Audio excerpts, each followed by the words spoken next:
Now we got to turn to some major developments in the world of AI, artificial intelligence. So first, Wall Street was rocked with a huge AI sell-off today. The NASDAQ fell 2%.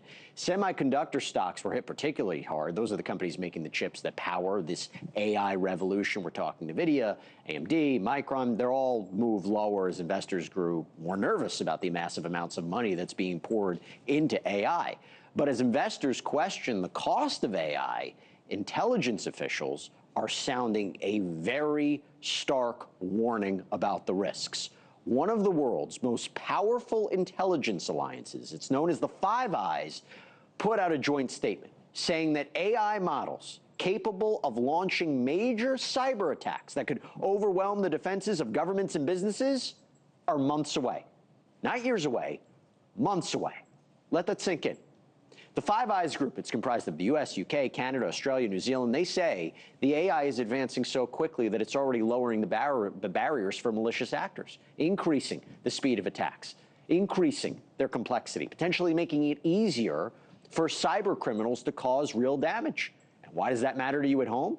Because when governments and businesses get hit by cyber attacks, it can affect the things people rely on every day. Your bank, your personal information, the services you count on. Five Eyes is calling for urgent action to strengthen cyber defenses right now. They're urging organizations to use AI itself to identify threats and respond faster, because companies that fail to adapt, they may find themselves playing defense against threats that they're no longer prepared to handle. So tonight the question is this, are we underestimating just how quickly this technology is evolving? Are these officials sounding the appropriate alarm about a rapidly changing threat? What can we do? For that, I want to go to my panel of experts. Rick Jordan is the CEO of the cybersecurity company Reach Out and host of the podcast Frequency with Rick Jordan, and Michael Szanto, an economic and foreign policy expert, is with us as well. Great to have you both here. Michael, before you even get to Five Eyes, the warning, the AI sell-off as a warning, how do you see that? Definitely a warning.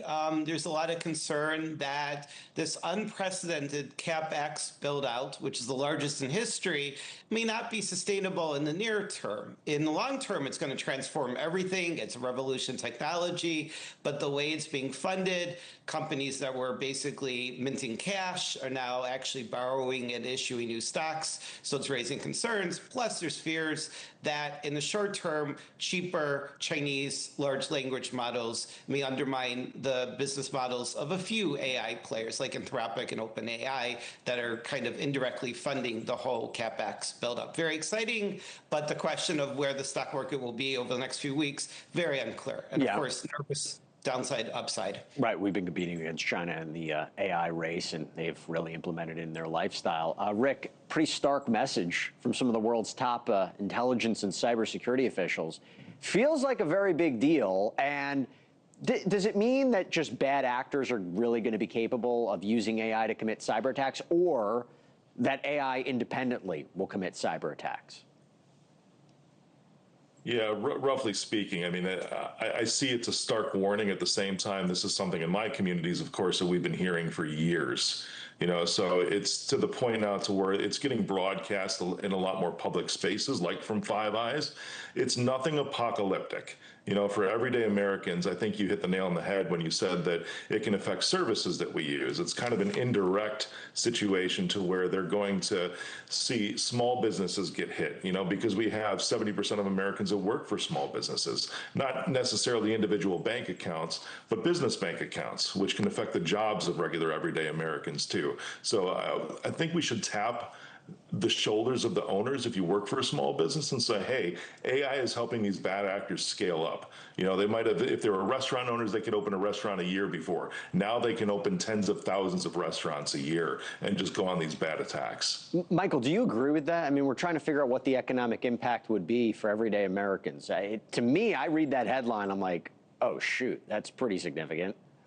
I think it's very good that authoritative institutions like the Five Eyes, and we get this also here, this public reports to Congress from CIA, FBI, Defense Department, or War Department, whatever you want to call it, they're warning. And I think it's good to keep people on their toes, big businesses and small businesses.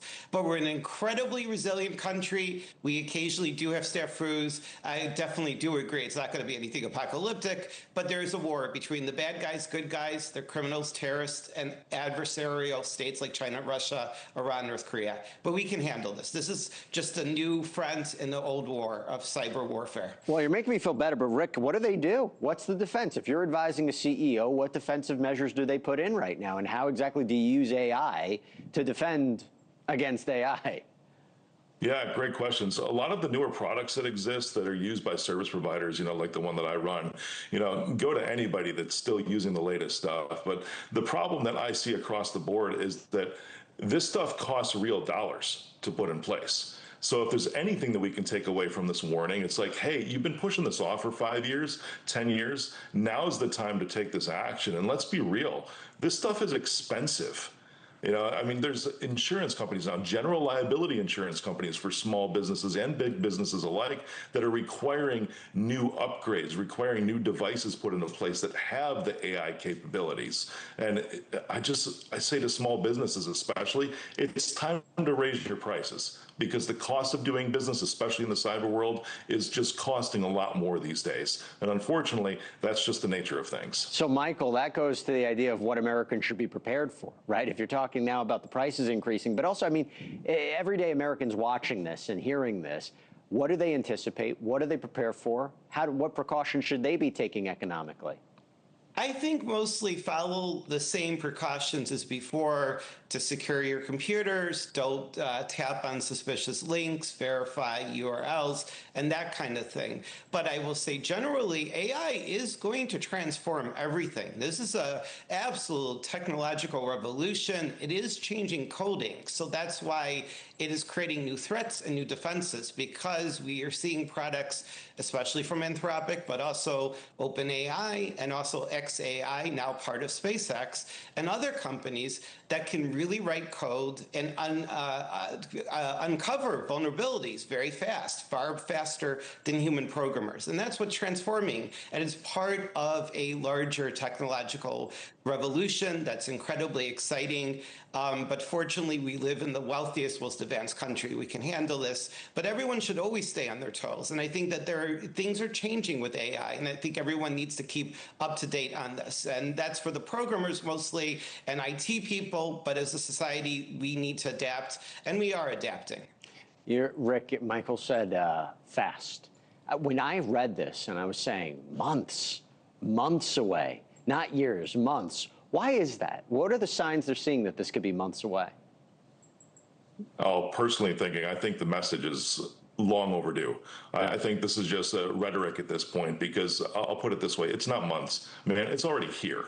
It's been here for quite a while, these capabilities. Now it's great to have this great broadcast from authoritative agencies, to put this out there.